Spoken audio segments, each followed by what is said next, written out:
Hello दोस्तों, मैं हूं वाहिद। मेरे यूट्यूब चैनल में आप लोग का स्वागत है। आज मैं लेकर आया हूं एक नया टॉपिक जिसमें आज हम लोग बात करेंगे कि बीपीसी हम कैसे क्रिएट करते हैं। तो चलिए बिना समय वेस्ट किए शुरू करते हैं और ले चलते हैं आपको एडब्ल्यूएस कंसोल में। ये हम लोग आ गए एडब्ल्यूएस कंसोल में। उससे ही पहले ये मेरा यूट्यूब चैनल है, ठीक है। और आप कोशिश कीजिएगा ज़्यादा से ज़्यादा लोगों को शेयर करने के लिए, और उनको अगर आप नए हैं तो भी या फिर आप शेयर कर रहे हैं तो भी उनको बोल दीजिए कि सब्सक्राइब और बेल नोटिफिकेशन इनेबल कर ले, ताकि जब भी मैं वीडियो अपलोड करूं तो उनको जो है नोटिफिकेशन मिल जाए और वो जो है वीडियो देख पाए टाइमली। ठीक है, तो चलिए आज देखते हैं बीपीसी। बीपीसी में अगर आपको काम करना है तो बीपीसी आपको मिलेगा कैसे। तो आप सिंपली सर्च करो बीपीसी, ठीक है, ये आ गया। कोई बोलेगा हम बीपीसी क्यों सर्च करें, हम वर्चुअल प्राइवेट क्लाउड सर्च करेंगे। आप वर्चुअल प्राइवेट क्लाउड सर्च करो, वर्चुअल प्राइवेट, देखो यहाँ वर्चुअल प्राइवेट गेटवे और नीचे वर्चुअल प्राइवेट बीपीसी आ गया। तो आप इसको भी सिलेक्ट कर सकते हो, ठीक है। तो इजी होता है बीपीसी का, वर्चुअल प्राइवेट क्लाउड का शॉर्ट फॉर्म ही लिखते हैं बीपीसी, ठीक है। तो इसीलिए बीपीसी आप लिख दो उधर तो मिल जाएगा, या फिर सर्विसेज पे क्लिक करके आप जो है बीपीसी यहाँ देख सकते हो।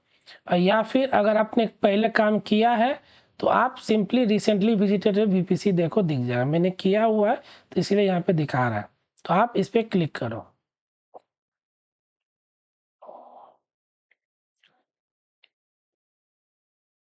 हम बीपीसी के अंदर आ गए। ये बीपीसी का डैशबोर्ड होता है, जैसे EC2 का डैशबोर्ड था ना, क्या क्या क्रिएट करते हैं नहीं करते हैं, वैसे ही ये बीपीसी का डैशबोर्ड है। जो भी नंबर आपको अभी दिख रहा है किसी के अंदर, वो सारी चीज़ें डिफ़ॉल्ट है। आप पहले ये चीज़ें सारे देख लेना। जो जो चीज़ें जीरो है वो सारी चीज़ें क्रिएट नहीं हुए हैं। अगर आप फ्यूचर में क्रिएट करोगे तो वो सारी चीज़ें यहाँ पे दिखेंगी। अगर आप डिलीट करते हुए कुछ छूट गया तो आप यहाँ से डैशबोर्ड पे आकर के वो चीज़ें देख करके आप डिलीट कर देना, ठीक है। बीपीसी बनाने के लिए योर बीपीसी पे आप क्लिक करो। बीपीसी पे आए, जो पहला बीपीसी दिखेगा ये डिफ़ॉल्ट बीपीसी होता है जो मैंने एक्सप्लेन किया था। 81F है मेरा बीपीसी आईडी, ठीक है।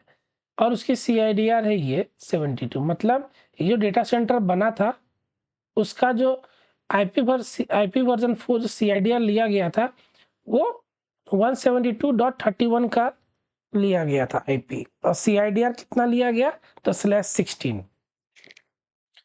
तो उसी तरह आप बोलोगे मुझे ये नहीं चाहिए, ठीक है, आप बोलोगे मुझे दूसरा चाहिए, तो दूसरा आपको अपना चाहिए तो उसको कहते हैं कस्टम।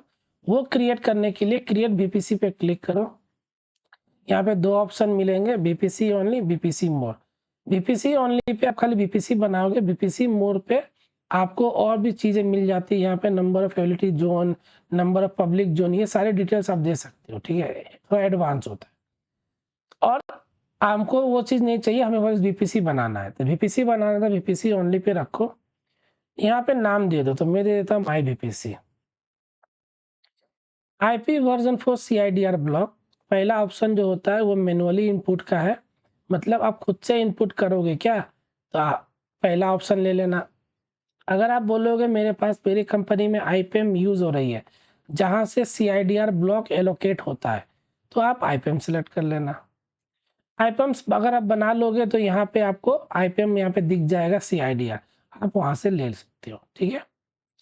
अभी हम मेरे पास नहीं है IPM, तो मैं IPM का IP एड्रेस एक्सेस मैनेजमेंट होता है, ठीक है। वो बेसिकली जहाँ से IP टोटल मैनेज होता है वो उसको ही हम लोग IPM कहते हैं। ये आप सर्वर साइड देख जाओगे ना तो वहाँ भी IPM आपको देखने को मिलेगा।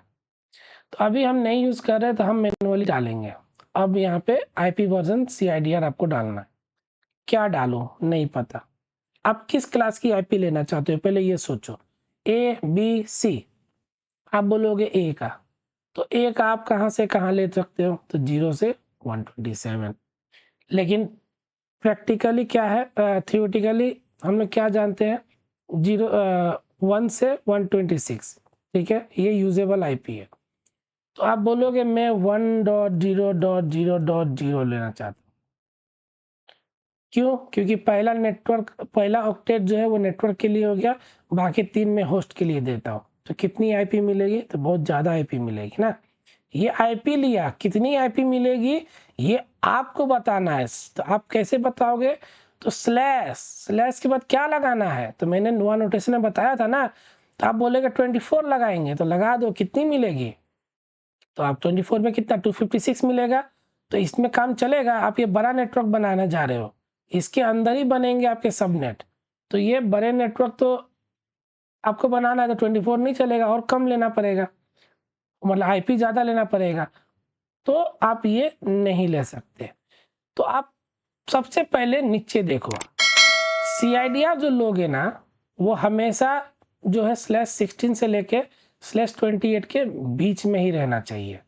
ये तो AWS क्लियर कर दिया। अब आप बोलोगे चलो ये तो पता चल गया, आईपी क्या लूँ? तो आईपी आप ले लो, जनरली हम लोग लेते हैं 10 से ही स्टार्ट करते हैं। आप अभी सीख रहे हो तो 10 ही लेना, नहीं तो आप 10 नहीं लेना चाहते हो तो आप 12 बोलोगे, 13 बोलोगे, 13 ले लो, 19 ले लो, 23 ले लो, जो भी लोगे आप क्लास ABC के जो रेंजेस है उसके बीच का ही लेना, ठीक है।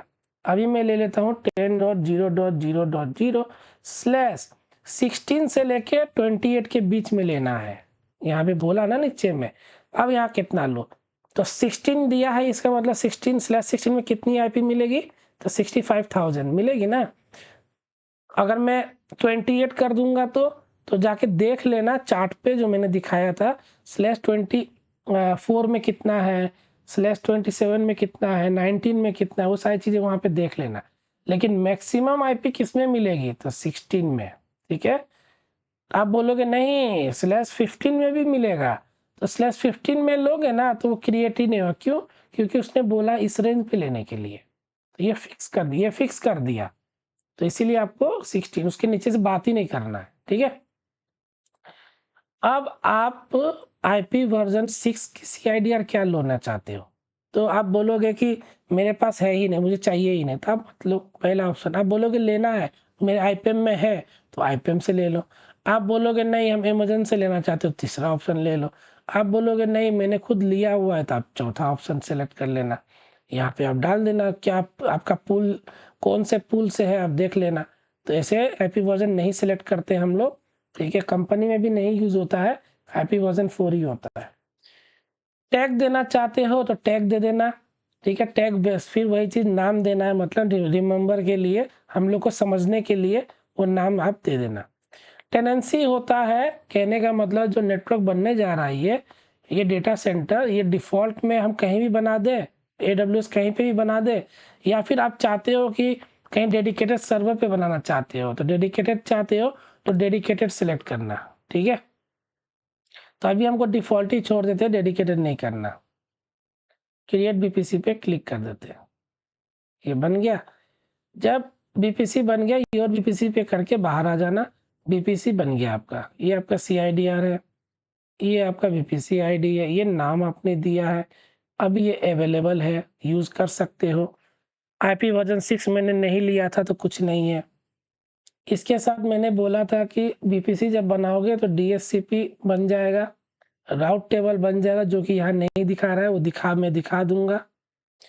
NSCL भी बन जाता है, वो भी मैं दिखाऊँगा। टेनेंसी आपने डिफ़ॉल्ट लिया है, डेडिकेटेड नहीं है। डिफ़ॉल्ट बीपीसी है क्या जो मैंने बनाया? तो नहीं। डिफ़ॉल्ट बीपीसी कौन-सा है? तो ऊपर वाला है। इसको डिफ़ॉल्ट करना है तो कर सकते हैं क्या? तो देखते हैं, एक्शन पे जाओ, ऑप्शन है क्या डिफ़ॉल्ट करने के लिए? तो नहीं है। अगर आप डिफ़ॉल्ट कर इसको नीचे वाले को डिफ़ॉल्ट तो नहीं बना सकते, लेकिन ऊपर वाले को डिलीट कर दोगे ना, तो आप ये देखो पहला ऑप्शन क्रिएट डिफ़ॉल्ट बीपीसी आप बना सकते हो, ठीक है। डिफ़ॉल्ट कर दिए, डिफ़ॉल्ट वाला का डिलीट कर दोगे तो डिफ़ॉल्ट आप बना भी सकते हो, ठीक है। अगर आपको डिलीट करना है जिस भी बीपीसी को, तो उस बीपीसी को आप सेलेक्ट कर लेना, एक्शन पे जाना और डिलीट बीपीसी पे क्लिक करके डिलीट कर सकते हो।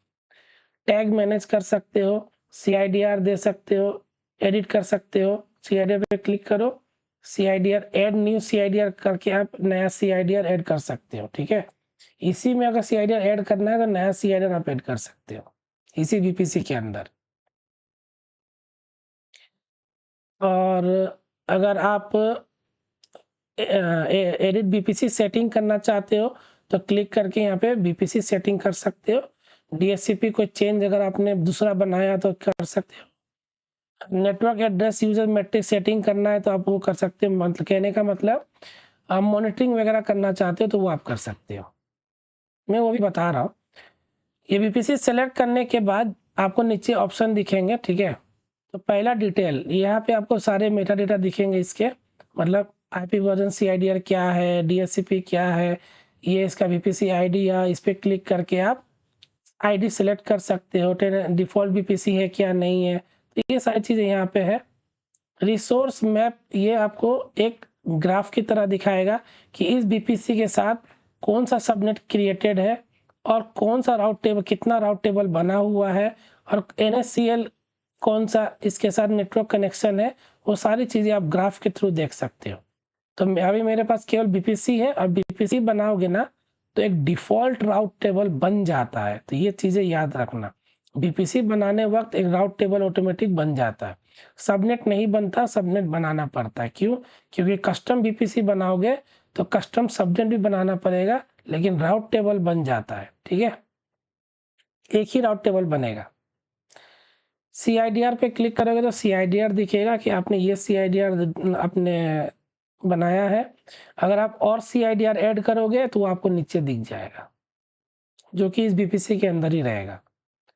फ्लो लॉग, ये एक तरह से आप समझो, कोई भी सिस्टम पे आप काम करते हो तो आप क्या करते हो, आप लॉग्स देख, कुछ अगर सिस्टम खराब हुआ तो आप लॉग्स देखते हो, लॉग से ही आप बताते हो ना क्या इश्यू है नहीं है। तो सेम उसी तरह आपको अगर नेटवर्क का लॉग चाहिए कि आपके अंदर कौन से नेटवर्क इन हो रहा है, कौन सा नेटवर्क आउट हो रहा है, और कौन सा नेटवर्क रिजेक्ट हो रहा है, ये चीज़ें आपको देखना है। तो आप उसका लॉग्स अगर आपको चाहिए तो आप ये क्रिएट करो फ्लो लॉग्स पे। यहाँ पे आप लॉग्स का नाम दे दो, ठीक है, किस नाम से आप बनाना चाह रहे हो। फिल्टर में आप एक्सेप्ट वाले को लेना चाहते हो या रिजेक्ट वाले को लेना चाहते हो, या दोनों को ही, आप दोनों का ही लॉग चाहते हो। आप केवल एक्सेप्ट का लॉग चाहते हो या रिजेक्ट का लॉग चाहते हो या दोनों का लॉग चाहते हो। तो जैसा आपका रिक्वायरमेंट होगा उसके अकॉर्डिंग आप सेलेक्ट कर लेना।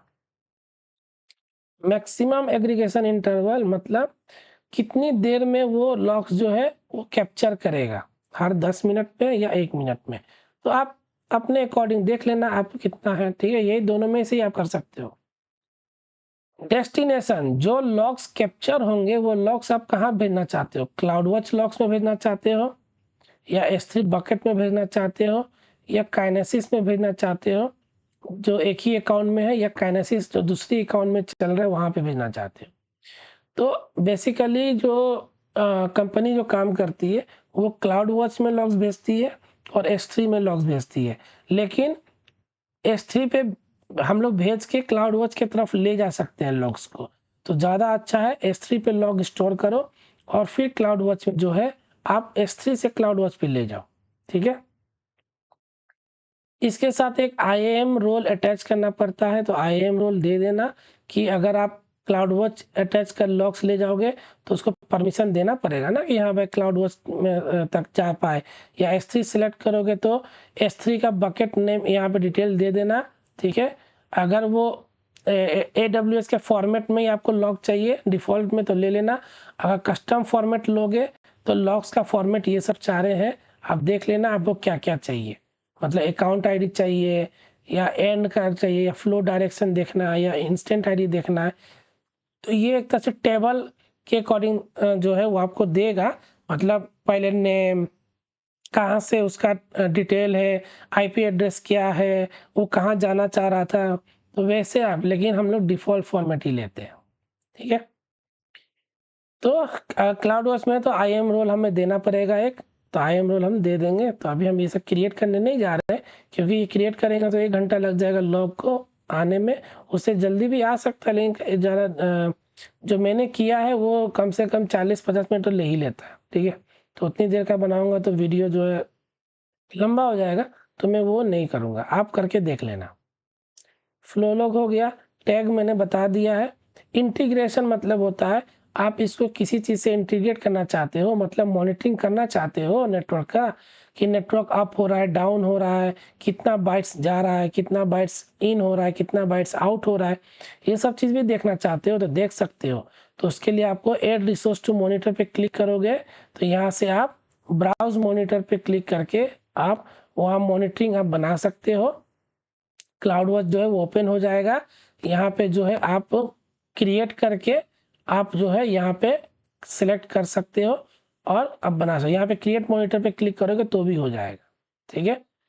तो मॉनिटरिंग जो है इसका होना स्टार्ट हो जाएगा, नेटवर्क भी आपको दिखेगा कैसे जा रहा है नहीं जा रहा है, वो सब चीज़ें जो है आप देख सकते हो। तो ये सारी चीज़ें रही बीपीसी के बारे में, ठीक है। तो अगर आपको कोई डाउट है, कुछ समझ में ना आया है या फिर आपको नहीं आया समझ में, तो आप मुझसे कमेंट करके पूछ सकते हैं, मैं इसका रिप्लाई ज़रूर करूँगा। और अगली वीडियो में हम लोग देखेंगे कि सबनेट कैसे क्या होता है और उसको कैसे यूज़ में लाते हैं, क्योंकि पीसी जो है अकेला नहीं कर सकता। कि हम वीपीसी हो गया ना, वीएम जाओगे वहाँ वीपीसी सेलेक्ट कर लोगे, लेकिन सबनेट ही नहीं रहेगा तो वीएम कैसे आप क्रिएट करोगे।